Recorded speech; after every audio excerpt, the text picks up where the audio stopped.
അച്ഛൻ്റെ പിറന്നാളിനോടൊപ്പം തന്നെ ഇന്ന് വേറൊരു പ്രത്യേകതയുണ്ട്. സച്ചുട്ടിന്റെ എൻഗേജ്മെന്റ്.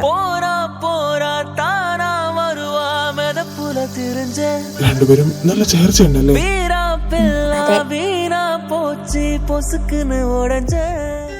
ഒച്ച വെക്കരുത്.